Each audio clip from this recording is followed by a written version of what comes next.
Hello, good afternoon. This is the Midday News.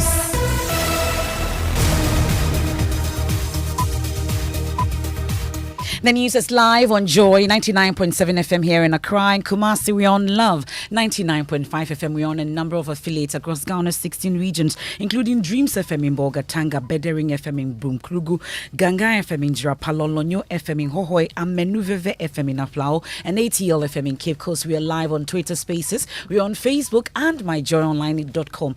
And also the Midday News is sponsored by Petrol Sol, your clean fuel in full quantity.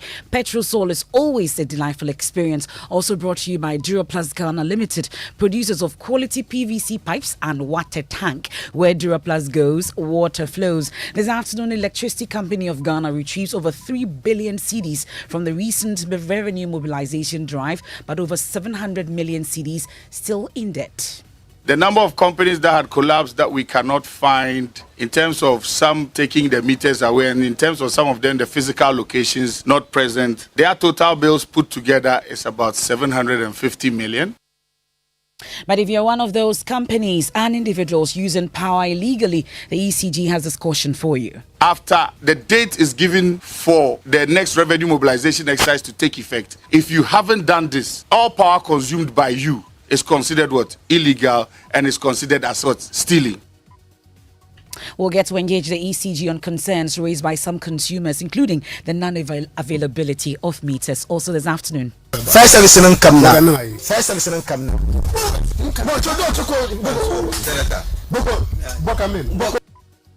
Radio show host in Dagbang attacked on Press Freedom Day while hosting a live show by the NDC's former constituency deputy communications director. We have more on this. We moved on to our other topics that we plan discussing.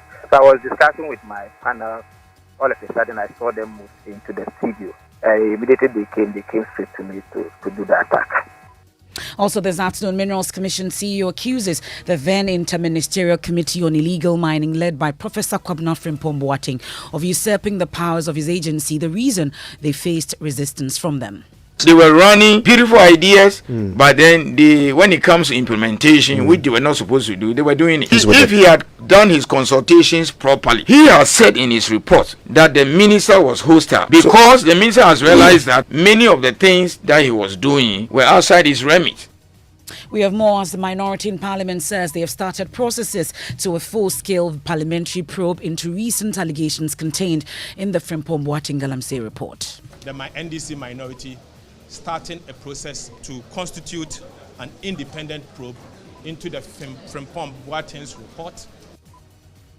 We have sports. Ghana aims to host and win Waffle Zone B Girls U20 tournament. And also later, we can't read and cannot use the app as well. Some taxi drivers to Vice President Dr. Baumia as he hints at implementing or the implementation of a ride-hailing app starting in Accra. You'll be able to call them just like you call Ubers to your homes and all of that. It's a practical solution to a practical problem. Some of our drivers, in fact, even when they had a text messages on their phone, they can't even read. That and more in this afternoon's edition of the Midday News. I am Emefa Apawu. Please stay on for details.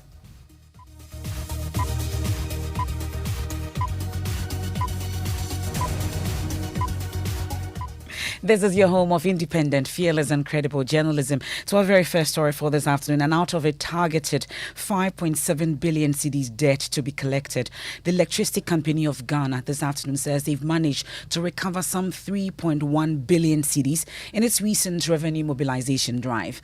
The company, at a media briefing a while ago, said for some challenges, over 700 million cedis cannot be recovered despite their best efforts. Samodu Big Mahama is the managing director of ECG. Out of the 5.7 billion, ECG managed to recoup 3.1 billion of the 5.7 billion. Out of this 3.1 billion recouped, the balance out there that was seen was broken down into certain categories. Some companies through the time have collapsed and have left the scene with no recourse to ECG. Through this exercise, we put boots on the ground to ascertain the location of major industries that were part of our customers who provided, who we call the special load tariff customers. the number of companies that had collapsed that we cannot find, in terms of some taking the meters away, and in terms of some of them, the physical locations not present, their total bills put together is about 750 million Ghana cedis. And the last group, which is people who are postpaid customers, who through probably, we want to give the benefit of the doubt. Some of them, it was true. There were demolition exercises. Some of them, some flooding, so those places are no longer existent. Some of them too, we just can't find. They've consumed, but we just can't find them. Their bills come up to about 750 million Ghana cedis. Now, for those of you using power illegally, the Electricity Company of Ghana says you have until the end of the month to rectify the anomaly or face prosecution for power theft. We also want to eliminate the issues of illegal connections. Please, this is the structure. If you know you are consuming power with no recourse to ECG, please visit our office with immediate effect. This is a moratorium. Visit our office. We will set up your account. We will set you up in the system. We will check your premises and we will put you on a flat rate. You will continue paying such a flat rate until your meter is ready and you'll be migrated onto the meter. The moment that is done, your service is now what? Complete. Please and please come to our office, because after the date is given for the next revenue mobilization exercise to take effect, if you haven't done this, all power consumed by you is considered what? Illegal, and is considered as what? Stealing. Please, I repeat, this is a moratorium. Visit our office with immediate effect. Let's create your service line. Let's create your account. Let's put you in the system and put you on a flat rate until such a time that your meter is ready. You cannot consume power for free. Through the exercise, we discovered a lot of illegal connections, and there are a few of them that we will take seriously. And through this, we came up with the policy I just announced.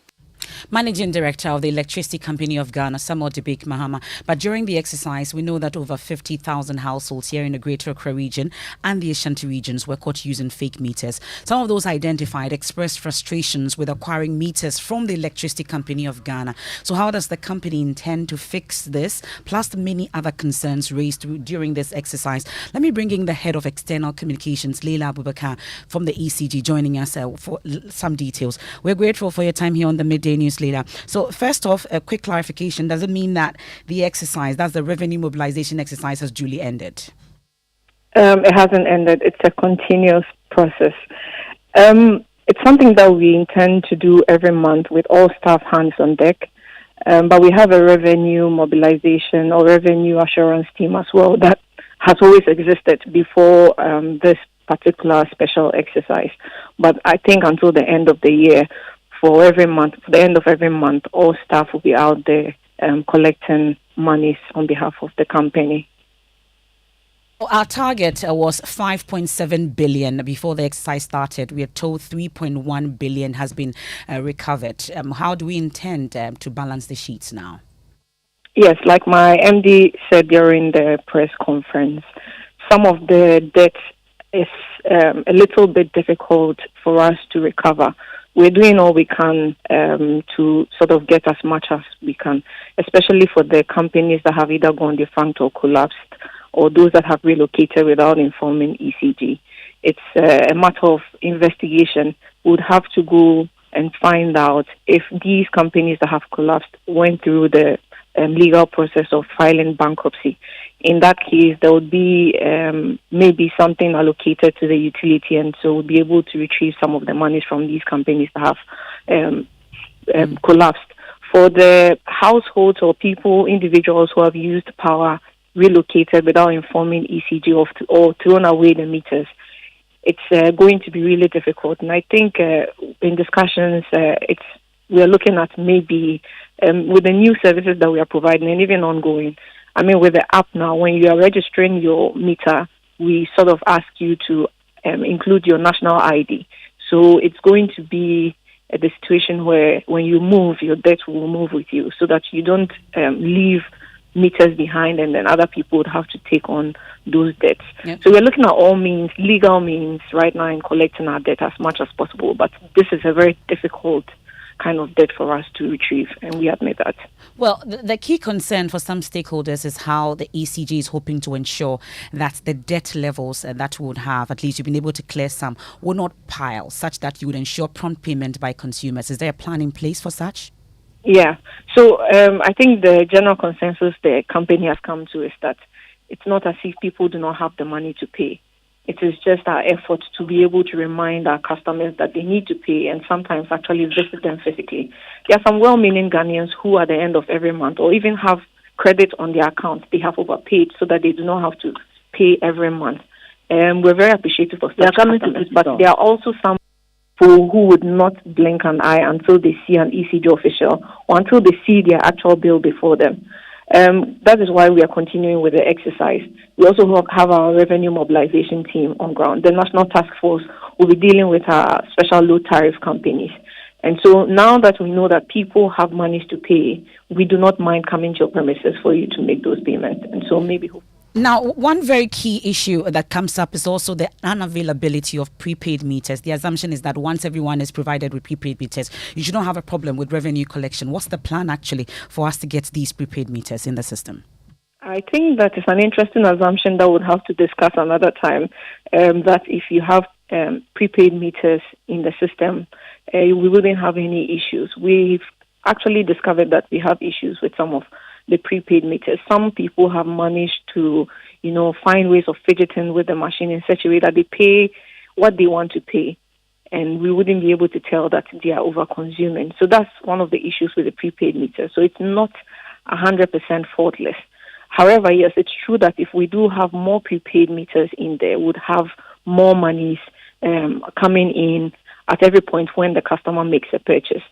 But, some companies and some facilities and some establishments cannot run on prepaid meters. And so we'd still have to make availability for postpaid meters for these special services.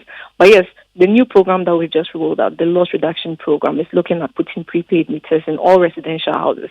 There'll also be a change at some point to get most of our meters to look the same and behave the same on our meter management system. We are grateful. That's the head of external communications, Leila Abubakar, there joining us on works done by ACG so far. There's more on that on myjoyonline.com. Let me take you to Dagbang now. And a radio show host with Dagbang Radio, Sadiq Abubakar Gariba, has been attacked while hosting a live show. And guess what? It happened on Press Freedom Day. Former NDC Constituency Deputy Communications Director Haji Pagaza stormed the studio and disrupted the program whilst it was going on. Mr. Pagaza is captured by studio cameras holding the broadcaster by the neck and attempting to drag him out, and he didn't do that alone. Well, this happened on the day stakeholders in the communication space had raised red flags over the need to secure press freedom. We can listen to British High Commissioner to Ghana, Harriet Thompson, raising similar concerns yesterday. Continuing to talk about those issues that are troubling journalists, ensuring that the government really understands what it's like day to day for any journalist to get out and do their job, the challenges that they face. I think that there is a risk, I'm a civil servant myself, there's a risk that civil servants sort of talk about things that we haven't experienced. So those relationships between the different sides, the different actors in this space are absolutely crucial so that each understands the other's perspective and is able to move forward together. It's so important to have journalists who are bold and committed enough to keep going until they've uncovered the story, till they've really got to the bottom of what's going on. Now, let me bring in our Northern Regional correspondent, Martina Bugri, with details of this particular incident. Martina, first, what was the discussion on the radio about and what transpired during this attack? So the discussion, per what we understand this morning, is they were having a discussion on fire service. But what triggered this attack dates back to some few weeks ago when a video of Mr. Hadi Pagaza went viral, where he referred to one of the NDC parliamentary candidates contesting the Tamale, the Sanergu seat as an Abudu. Creating the division between Abudu and Andanis. And this has been an age-long conflict that was finally resolved, and then there is peace in Tamale. So people in the region, those who cited the video, there were condemnations on the issue. Now, Sadiq, according to what I got, had discussed it on his show previously and condemned what Mr. Hadi Paraza had said. On a different station, Hadi Paraza had rebutted. So yesterday, when Sadiq was hosting his program, he recapped what Hadi Pagaza had said on the sister station or a different radio station, but said he was not going to waste his time commenting on it because Mr. Hadi Pagaza was not credible. So after that, they went on with their discussion on what they were discussing on for that day. It was in the middle of the show that Mr. Hadi Pagaza and someone else walked into the studio, and that is what you see in the video where he asked him, what has he done to him? So there's a dialogue. Mr. Hadi asked him, what have I done to you? And he says, what? And then there's back and forth. So the second person says, let me hit him just once. And he goes on to say, if you mess up with this guy, you will die. He also goes on to say that, open your mouth again and I will remove your teeth. And so at a point, Mr. Hadi Pagaza tells the other guy that, don't mind him, let's walk out. And that's where you see them going out. It's at that point that Sadiq also is fighting back. First service in come now. First service in come now.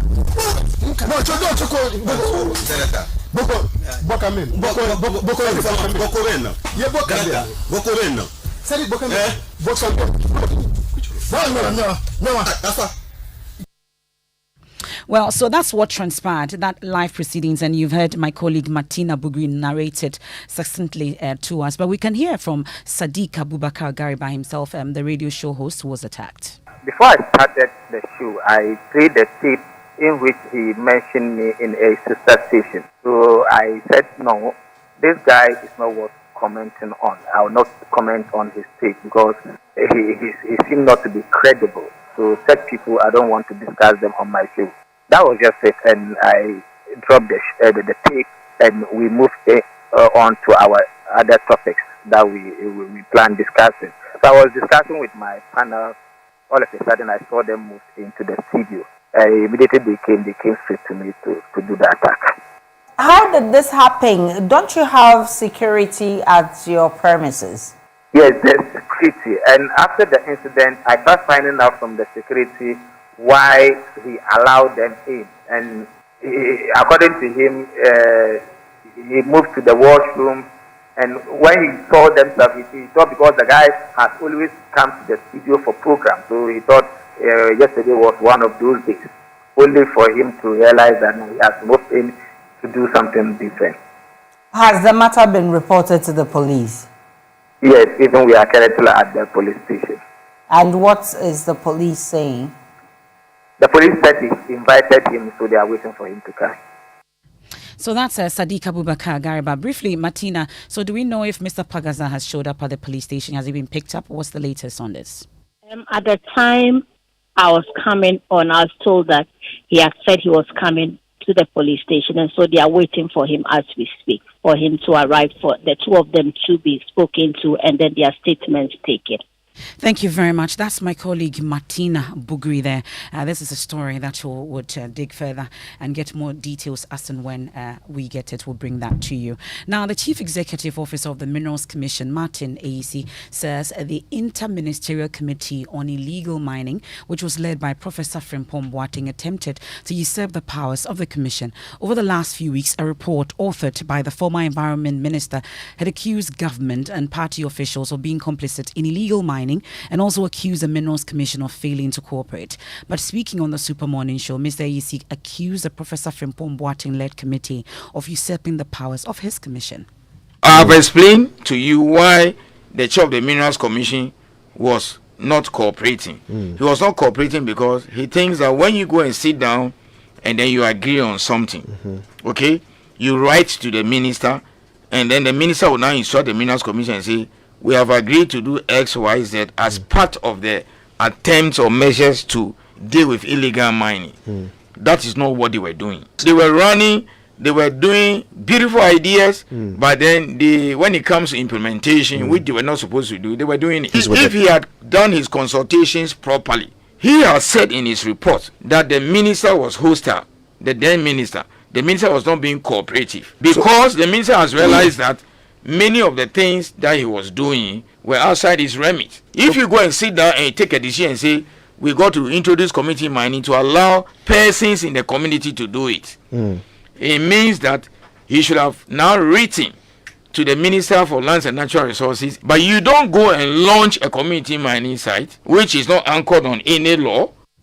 He also mentions that Professor Frimpong Boateng and his committee were issuing mining licenses when they did not have any lawful authority to do so.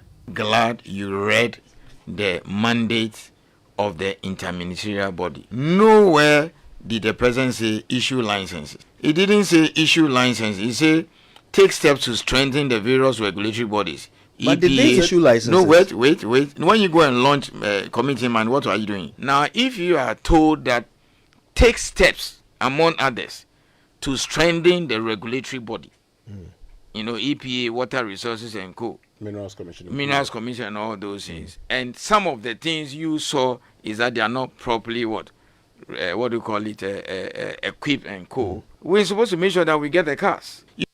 Martin Acey, CEO of the Minerals Commission. Meanwhile, the minority in Parliament say they've already kick-started processes to launch a full-scale probe into Professor Kwabena Frimpong Boateng's Galamsey report. The report names top government and NPP functionaries and accuses them of complexity in illegal mining. Minority Leader Dr. Casey Latoforsen says as soon as Parliament resumes from recess, the process will begin. Many have raised questions over the clear links between illegal mining activities in the country and this international gold smuggling syndicate, in what looks like an organized crime. Indeed, clearly, the variations between reported volumes of gold that leaves the shores of Ghana lately and what is declared by our authorities lends credence to this fear. This House has been urged by the vast majority of our citizens to institute a bipartisan probe into this serious matter. We, on the side of this House, the NDC minority, support this call and shall take steps accordingly.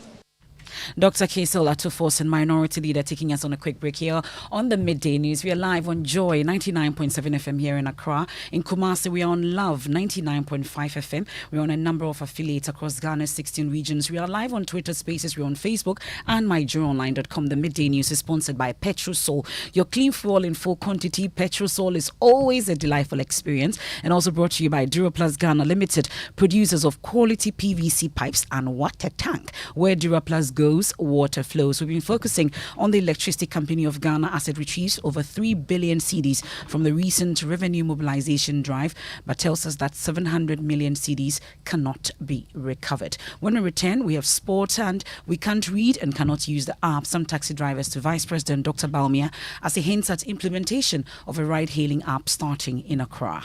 You'll be able to call them just like you call Ubers to your homes and all of that. It's a practical solution to a practical problem. Some of our drivers, in fact, even when they had a text messages on their phone, they can't even read.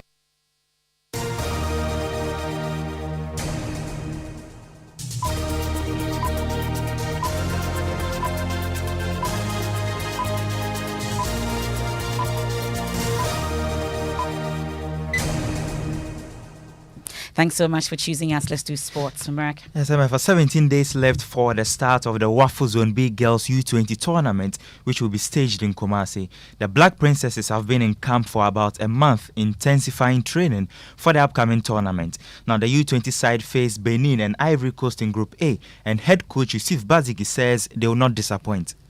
We need to do all that we can to impress Ghanaians, to live up to expectations. So this one, I don't even need the FA to give me a target. I know what it takes to, get up there. And for that matter, I've already discussed with the technical team to let us all work assiduously in order to achieve our set target. We will think of not disappointing Ghanaians. I have already set the target since we were tasked to host the tournament. Yeah, so that's Black Princess's head coach, Yusuf Bazigi. And you were correcting me about what I said earlier? Yeah. Complicity instead of complexity. Thank you so much. Now, let's head into the election headquarters.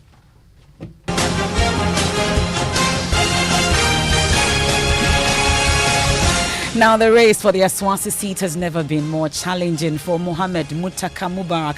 With 5 terms already under his belt, he now faces stiffer position in his 6th bid from a young, relatively unknown activist, Masawudu Mubarak, who is threatening to unseat him with his Mass for the Masses campaign message. As tensions rise, the question remains, can Muttaka hold on to his seat, or will Masawudu pull off a shocking upset? Nanaya Ojima has been exploring this, and this is report.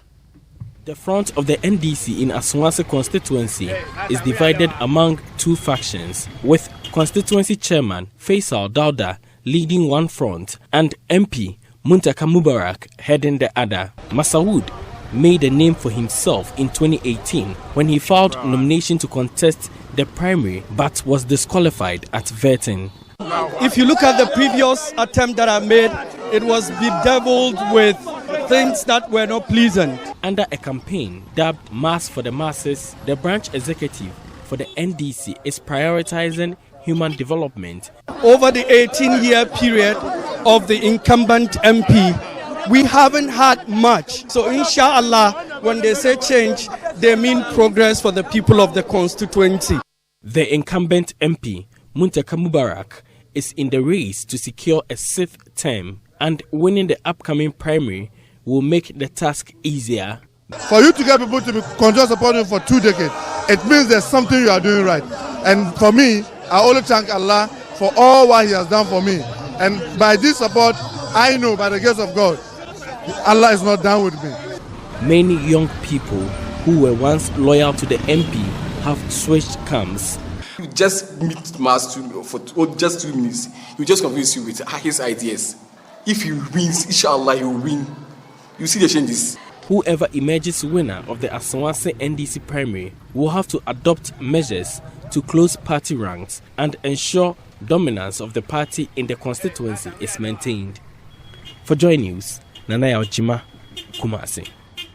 That's our focus on Aswansi leading up to May 13. Look out for the election headquarters for comprehensive coverage of that primaries. Now, some drivers at Adabraka Taxi Rank have raised concerns about government's plan to migrate commercial drivers into the ride-hailing app as part of its digitalization agenda. The Vice President, Dr. Mahmoud Baumia, indicated that taxi drivers in the Greater Accra region will soon be transitioned into ride-hailing app. But some taxi drivers say government should reconsider how it will integrate these drivers onto the app. Some drivers find it difficult to read. We'll hear from them shortly, but first listen to the announcement by the Vice President. About almost a year ago, taxi drivers came to see me in my office. And one of their major problems that they presented to me and my team, they said, look, our business is collapsing. I said, what is the problem? They said, now we have Uber. And many people are not taking taxis as before. You know, people want to feel safer and for other reasons, so they will rather call Uber. So we sat down with my team and said, okay, how do we help our taxi drivers compete with the Uber drivers so that they can also be like Uber? I'm happy to say that that work has now been completed. In the next couple of months, we will be able to place our taxis, at least in Greater Accra to start with, all on an Uber-like platform. Well, and that's Vice President Dr. Mahmoud Baumia. We cannot hear from the taxi drivers. Move the taxi drivers to the other dimension. Then he must think of those who cannot read also, because some of our drivers, in fact, even when they had a text messages on their phone, they can't even read. So those people, how is he going to think for them? I think, but no biane a bit enim no nyina na yakɔ school obi wa on school no obere on so obere obi wa on school on obere no tma use app ya no me problem make I say a great plan, but nyama bi wo ho I was say we should take it into consideration. For example, yen say no buy station ha Adabraka cooperative yen station passengers na eba, but yen chin ko hwe passengers no but there's other taxi drivers are omomo outside omo ni station. I think The idea no de ba no e good but yen station there MY by some taxi drivers there. And just before we head out, it's a Thursday and it's time for State of Play on our social media platforms. One of the heads in the studios joins me with details. Talking about heads, you're joining us shortly because I think you qualify. Oh no, my head is not as big. Everybody knows that. It's hands down. If you're watching this on Facebook, you can judge for yourself. But this afternoon at 2:30, we're asking a simple question: Labour versus government. Is it a case of monkey the work, babu the chop? Join us with your verdict. I can't wait. It's at 2:30. We'll deliver ours as well. Yeah. Next week you're on the show though. We'll see. Because Roman is away, so you have to join 3 heads. It can't be 2. Not as big. Let's go. Well, that's how we end today's edition of the Midday News. You want to catch State of Play at 2:30 p.m. on all our social media platforms. On myjournalonline.com, National Cathedral was registered in the US using dead man's details. Ablakwa alleges. Also, there's more on myjournalonline.com. You can read that for yourself. Living Word with Pastor Mensa Otabil is up next. I am Emefa Apawu. Many thanks for your company. Where the entertainment is, where the passion is, where the laughter is.